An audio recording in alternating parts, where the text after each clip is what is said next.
जून 2018 में अश्नीर ग्रोवर को अपने IIM अहमदाबाद व्हाट्सएप ग्रुप से एक मैसेज आया। ये मैसेज विपिन अग्रवाल का था, जो कि चाइनीज फंड फोसन में काम कर रहे थे। मैसेज में लिखा था, हम जिस फिनटेक कंपनी को फंड कर रहे हैं उसे शुरुआती स्टेज के लिए एक CEO की तलाश है। अगर तुम में से किसी को इसमें इंटरेस्ट है तो हमें कांटेक्ट करो। इस मैसेज को पढ़ने के बाद अश्नीर को लगा कि एक छोटे नए स्टार्टअप को CEO की क्या जरूरत, इनमें से कोई एक फाउंडर भी तो CEO बन सकता था। इसलिए अश्नीर ने इनके साथ मीटिंग फिक्स करवा ली। कुछ दिनों बाद ही भावे कोलाडिया और शाश्वत नाकरानी के साथ IIT दिल्ली कैंपस में इनकी मीटिंग हुई। भावेक और शाश्वत एक दूसरे को काफी टाइम से जानते थे। दोनों भावनगर गुजरात से थे। शाश्वत ने अभी IIT दिल्ली से अपना 3rd ईयर कंप्लीट किया था, जबकि भावेक 5 साल बड़े थे और उनके साथ हॉस्टल में ही रह चुके थे। दोनों ने IIT दिल्ली के 3 स्टूडेंट्स के साथ एक UPI हैकाथॉन जीता था। भावेक ने अश्नीर को समझाया कि अभी हर एक दुकान में UPI के लिए अलग अलग QR कोड चाहिए, लेकिन सारे UPI पेमेंट ऐप एक सिंगल QR से चल सकते हैं। उस टाइम पेटीएम और फोन पे मर्चेंट से हर ट्रांजैक्शन पर 2% चार्ज करते थे। भावेक इस चार्ज को कम करके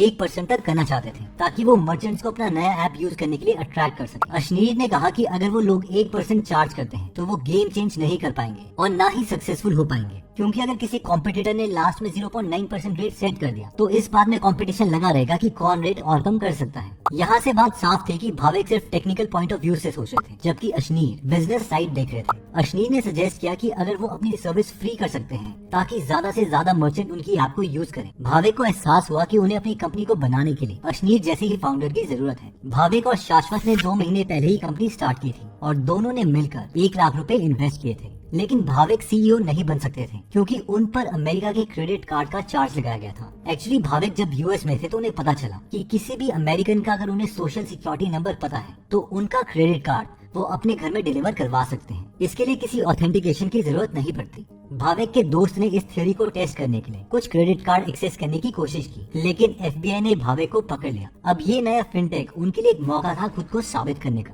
अश्नीर को फ्री सर्विस में बड़ा पोटेंशियल नजर आ रहा था, इसलिए वो उनकी कंपनी ज्वाइन करने के लिए रेडी हो गए। जहाँ तक शेयर्स की बात थी तो वो तीनों 33.33% शेयर लेना चाहते थे, लेकिन अश्नीर ने कहा कि शाश्वत छोटे हैं और कम एक्सपीरियंस की वजह से वो कंपनी में ज्यादा वैल्यू नहीं दे पाएंगे। इसीलिए अश्नीर को 34%, भावेक को 42% और शाश्वत को 24% मिले।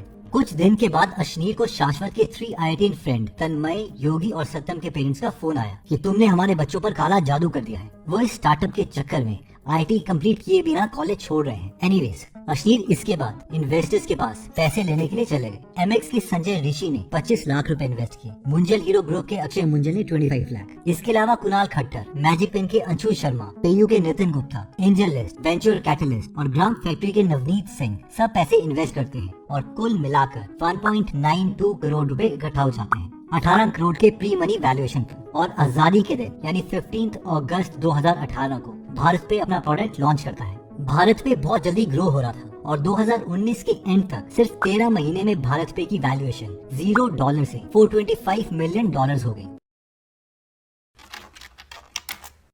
ऐप लॉन्च करते ही मुश्किलों का पहाड़ टूट पड़ा। क्राइसिस 1। अब क्योंकि भारत पे सारे पेमेंट एप्स के लिए एक ही QR कोड ऑफर कर रहा था, तो उन्हें पेटीएम, फोन पे, गूगल पे और बाकी एप्स के लोगों को अपने QR में लगाना पड़ा। पेटीएम और फोन पे ने अपने लोगों का इस्तेमाल करने के लिए उन्हें लीगल नोटिस भेज दिया। अश्नीर ने ट्रेडमार्क लॉ को स्टडी किया और उन्हें इसमें एक ऐसा क्लॉज मिला जो ये कहता था कि तुम किसी भी कंपनी का ट्रेडमार्क यूज कर सकते हो अगर तुम कंज्यूमर को एजुकेट कर रहे हो। पेटीएम को तुरंत ही ये बात समझ आ गई और उन्होंने अपना नोटिस वापस ले लिया। लेकिन फोन पे को अभी भी डाउट था। फोन पे के फाउंडर समीर निगम को लगता था कि पे सफिक्स पर सिर्फ उनका हक है। ये केस बॉम्बे हाई कोर्ट में 2 साल तक चला और फाइनली कोर्ट ने डिसाइड किया कि पे शब्द कोई भी यूज कर सकता है। क्राइसिस 2। भावेक टेक साइट संभाल रहे थे, जबकि Ashneer banking, relationships, fund raising, managing strategy, नए प्रोडक्ट का लॉन्च और टीम बनाने में बिजी थे। इसलिए उन्होंने दूसरे को फाउंडर शाश्वत को अलग अलग शहरों में डिस्ट्रीब्यूशन और प्रोडक्ट लॉन्च करने के लिए भेज दिया। अब कंपनी को कोई ऐसा चाहिए था जो उनकी एडमिनिस्ट्रेशन को संभाल सके। उन्हें किसी ऐसे शख्स की तलाश थी जो भरोसेमंद भी हो और कंपनी की कॉस्ट भी बचा सके। इसलिए अश्नीर ने अपनी वाइफ माधुरी को हायर कर लिया। वो एक एंटरप्रेन्योर थी और उनके पास एडमिन टास्क और लोगों को मैनेज करने का अच्छा एक्सपीरियंस था। भावेक और शाश्वत को भी इसमें कोई प्रॉब्लम नहीं थी। माधुरी डायरेक्टर बन गई और HR हेड भी। अब जब उनकी वाइफ इंटरनल सिस्टम हैंडल कर रही थी तो अश्नीर ने ग्रोथ पर फोकस किया। अश्नीर को पता था कि उन लोगों को जल्दी और पैसों की जरूरत होगी। अश्नीर चाहते थे कि सिकोया भारत पे में इन्वेस्ट करे, क्योंकि उसके बाद बाकी इन्वेस्टर्स उन्हें आसानी से मिल जाएंगे। अश्नीर ने सिकोया से बात की और वो इन्वेस्टमेंट के लिए मान गए। लेकिन फिर कुछ दिनों के बाद सिकोया के हर्षजीत सेठी ने अश्नीर को कॉल करके बताया कि वो लोग इन्वेस्टमेंट नहीं कर पाएंगे और ये डिसीजन उन लोगों ने तब लिया जब सारे जरूरी डॉक्यूमेंट्स पर पूरा काम हो चुका था। सिकोया को भावेक के यूएस वाले क्रेडिट कार्ड के इंसिडेंट के बारे में पता चल गया था और वो अशनीर से नाराज थे कि उन्होंने इस बारे में उन्हें पहले क्यों नहीं बताया। लेकिन अशनीर कहते हैं कि ये मामला उनसे जुड़ा हुआ नहीं था। उन्होंने भावेक से कहा कि वो बैंगलोर जाके सिकोया के सीईओ और जनरल काउंसिल से मिलकर सारा मामला क्लियर करें। लेकिन अंत में सिकोया ने डिमांड रखी कि पहले भावेक को कैप टेबल यानी इक्विटी की लिस्ट से हटाया जाना चाहिए, तभी वो लोग $1 मिलियन इन्वेस्ट करेंगे। अशनीर ने ये डिसीजन भावेक को लेने को कहा। भावेक इसके लिए मान गए। भावेक के सारे शेयर्स बी नेक्स्ट और सिकोया ने 4 करोड़ रुपए में ले लिए।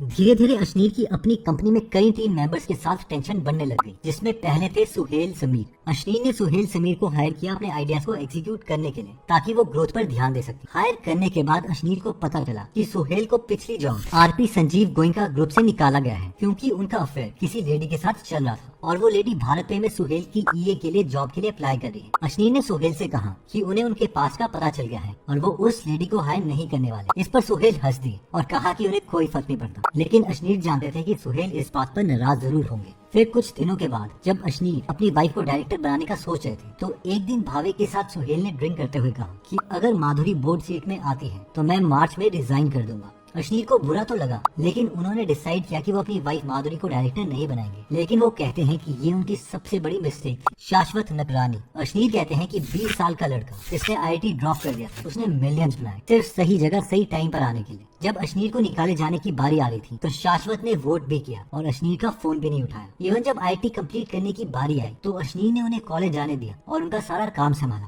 भावेक को लाडिया। अशनीर कहते हैं कि वो भावेक को अपना भाई समझते थे। जब कंपनी ने सिर्फ 1.9 करोड़ रुपीस रेज किए थे तो उस वक्त उन्होंने इन्हें 4 करोड़ रुपए का एग्जिट दिलवाया। 2 साल तक वो अशनीर के घर पर रहे बिना कोई रेंट दी। इवन माधुरी ने भावेक की वाइफ को करोड़ों रुपए का लोन दिया ताकि वो अपना नया बिजनेस स्टार्ट कर सके। भावेक का अच्छा नेचर होने के बावजूद अशनीर को शक है कि सुहेल और सुमीर ने भावेक को ड्रिंकिंग पार्टीज में उनके खिलाफ भड़काया, क्योंकि अशनीर ड्रिंक नहीं करते थे और न ही वो इन पार्टीज में जाते थे। उनके इन्वेस्टर सिकोया। जब अशनीर ने सिकोया से कहा कि क्या वो अपनी सैलरी बढ़ा के 36 लाख से 60 लाख रुपए कर सकते हैं, तो सिकोया ने एकदम मना कर दिया। इस पर अशनीर को पता चला कि वीसीज खुद मिलियंस की सैलरी निकालेंगे, लेकिन वो फाउंडर को एक नौकर ही समझते हैं। इसके अलावा जनवरी 2020 में जब भारत पे ने सीरीज सी राउंड के लिए सिकोया से पैसे उठाए थे, तो उस वक्त वो फाउंडर्स के शेयर्स और ईसॉप्स 2 मिलियन के खरीद लेंगे ताकि फाउंडर की पेपर मनी रियल मनी में कन्वर्ट हो सके। लेकिन बाद में हर्षजीत ने मना कर दिया कि सिकोया ये डील नहीं कर पाएगी और वो अशनीर से फॉर्मल इंग्लिश में बात करने लगे और बहाने मारने लगे, जिसकी वजह से अशनीर ने हर्षजीत का फोन उठाना बंद कर दिया।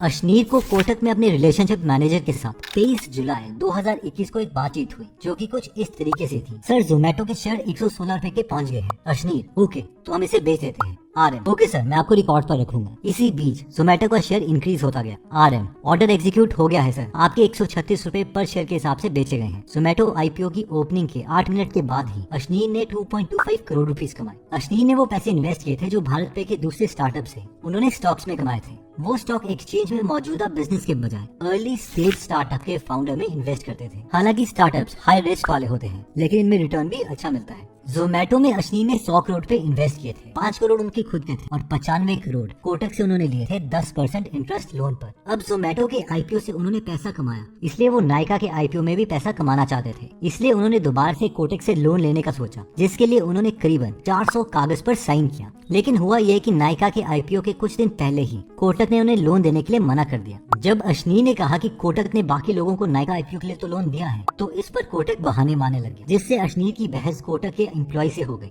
जिससे अशनीर ने कोटक को एक लीगल नोटिस सेंड कर दिया। 1 नवंबर को नायका का आईपीओ बंद हो गया, इसलिए अशनीर को लगा कि इस केस को आगे बढ़ाने का कोई फायदा नहीं है। लेकिन उन्होंने डिसाइड किया कि अब वो कोटक के साथ आगे कोई रिलेशनशिप नहीं रखेंगे।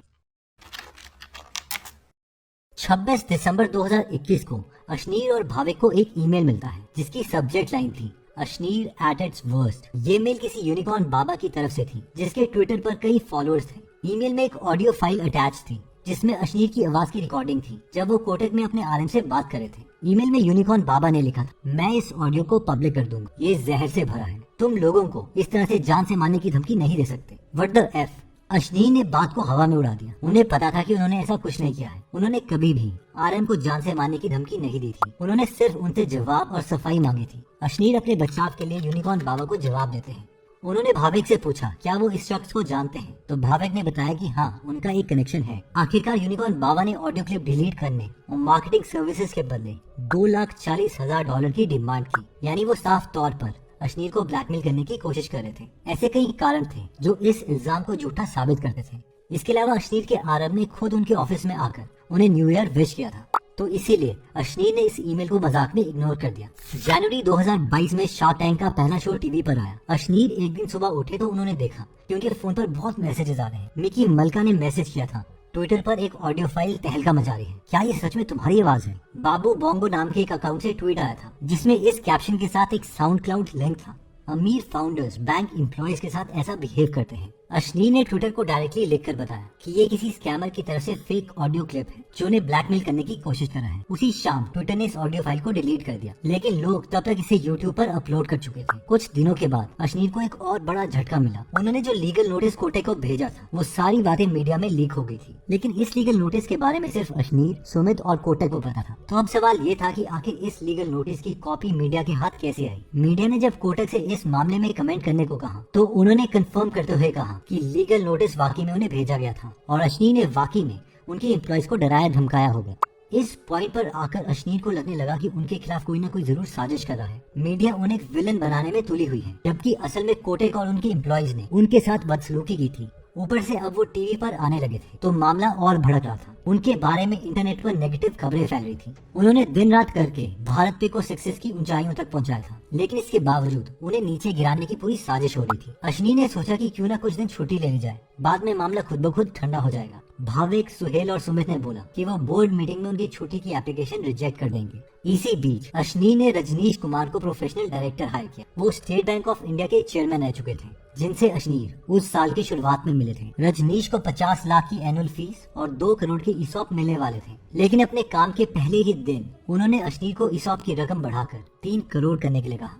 ये उनकी बुरी नीयत की निशानी थी, जिसे अश्नीर को पहले ही समझ आना चाहिए था। रजनीश कुमार अश्नीर की चौथी हायरिंग मिस्टेक थे। बाकी 3 थे सुहेल, सुमित और जसनीत। रजनीश ने कमेंट किया कि ऑडियो फाइल और लीगल नोटिस का मामला कुछ ज्यादा ही भड़क रहा है। उन्होंने कोटेक के हाई लेवल ऑफिसर से बात करने की कोशिश की है, क्योंकि वो खुद कोटेक के फंड बोर्ड में रहे थे। अश्नीर ने सोचा चलो मामला कुछ शांत हो जाएगा, लेकिन उन्हें अंदाजा नहीं था कि आगे क्या होने वाला है। ये तो सिर्फ शुरुआत थी, क्योंकि अब कंपनी में सब उनसे जलने लगे थे और वो चाहते थे कि उन्हें भारत पे से निकाला जाए। भारत पे की तरफ से 6 फेज स्ट्रैटेजी खेली गई अश्नीर को निकालने के लिए। फेज 1 जनवरी 16 से 19 तक अश्नीर को टेम्परेरी लीव पर भेजकर बोर्ड का कंट्रोल लेना। अश्नीर ने सोचा कि शायद 14 जनवरी को हुई अनरिकॉर्डेड मीटिंग में उनकी वॉलंटरी लीव को रिजेक्ट कर दिया जाएगा, इसलिए उन्होंने 17 जनवरी 2022 मंडे को वापस ऑफिस जाने का फैसला किया। उन्होंने मिकी मल्का को व्हाट्सएप करके मैसेज किया कि वो ऑफिस आ रहे हैं। मिकी ने जवाब में 6 शर्तें रखी थी, जैसे कि पहले बोर्ड की अप्रूवल लेनी पड़ेगी और कुछ रिस्क असेसमेंट करने पड़ेंगे। इससे अश्नीर को साफ समझ आ रहा था कि ये सब कोटेक मामले से जुड़ा नहीं हो सकता। 18 जनवरी को उनकी जूम पर बोर्ड मीटिंग हुई। मिकी ने प्रपोजल रखा कि अगर अश्नीर वॉलंटरी लीव ले ले तो भारत पे के लिए काफी अच्छा होगा। फेज 2 जनवरी 19 से जनवरी 26 लॉयर और अकाउंटेंट को हायर करना। अश्नीर के टेम्परेरी लीव को परमानेंट लीव में बदलने का प्लान। 18 मिनट की इस मीटिंग में ये पढ़ा गया कि अश्नीर ने वॉलंटरी लीव की रिक्वेस्ट की है, जो कि असल में अश्नीर ने कभी की नहीं थी। इसमें यह भी बताया गया कि माधुरी का रेजिग्नेशन एक्सेप्ट कर लिया गया है, लेकिन ये एकदम इम्पॉसिबल बात थी, क्योंकि माधुरी ने रेजिग्नेशन लेटर कभी दिया ही नहीं था। अश्नीर ने बोर्ड में ये लिखा कि भाविक जो ना शेयर होल्डर है और ना ही कंपनी के एम्प्लॉय है, आखिर किस बेस पर इतना बड़ा डिसीजन ले सकते हैं। अश्नीर ने यह भी पूछा कि आखिर उन्हें छुट्टी लेने के लिए क्यों मजबूर किया जा रहा है। अश्नीर को इन सवालों का जवाब किसी से नहीं मिला और उसके बाद माधुरी को टेम्परेरी लीव पर डाला गया। फेज 3 जनवरी 26 से 18 फरवरी एक फेक इन्वेस्टिगेशन करके सब कुछ मीडिया में लीक करके अश्नीर और माधुरी को रिजाइन करने के लिए मजबूर करना।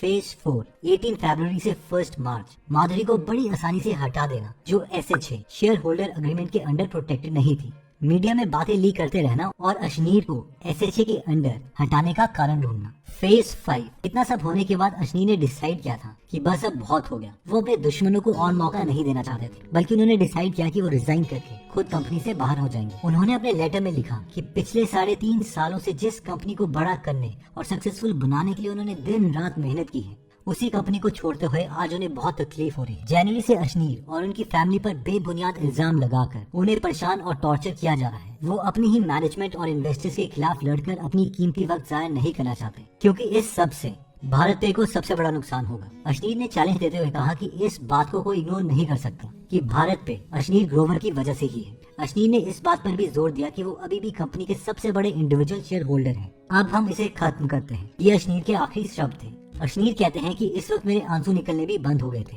लेकिन फिर 1 मार्च सुबह के 12:03 पर उन्होंने अपना रेजिग्नेशन लेटर भेज दिया। वो इस खास वक्त का इंतजार इसीलिए कर रहे थे क्योंकि उनके कुछ रिस्ट्रिक्टेड शेयर्स फरवरी एंड में ही रिलीज होने थे और वो उन पैसों को नहीं छोड़ना चाहते थे क्योंकि वो उनके मेहनत की कमाई थी। Phase 6 1 March and beyond. Media में फेक न्यूज देके अश्नीर को पब्लिक ट्रायल पर रखना। अश्नीर की ऐशो आराम वाली लाइफस्टाइल के बारे में अफवाहें फैलने लगी। जहाँ तक उनकी लग्जरी गाड़ियों का सवाल था तो अश्नीर ने बताया कि वो गाड़ियाँ उन्होंने अपनी मेहनत की कमाई से ली है। इसमें और एक इंटरेस्टिंग फेक न्यूज थी कि उन्होंने 10 करोड़ का डाइनिंग टेबल लिया है। अश्नीर के कलीग जब उनके घर आए थे तो अश्नीर ने कहा था कि ये टेबल बहुत भारी है, ये 150 किलो का है, लेकिन मीडिया ने भारी का मतलब महंगा कर दिया और टेबल को 150 किलो के बजाय $1.5 लाख बता दिया और एक और जीरो बढ़ा के उसे डॉलर के प्राइस से मल्टीप्लाई करके 10 करोड़ का मीडिया में बताया, जबकि टेबल सिर्फ 5 लाख का था, जो कि अश्नीर को वैसे भी महंगा लग रहा था। अगर अश्नीर के पास 10 करोड़ रुपए होते तो वो सिर्फ भारत पेपर लगाते और उन लोगों के लिए जॉब क्रिएट करते जिन्हें अपने परिवार का पेट भरना है। खुद एक मिडिल क्लास फैमिली से है, इसलिए वो उनका दर्द समझते हैं। आज भी अश्नीर के पास 240 मिलियन वर्थ की 8.43% इक्विटी है भारत पे की।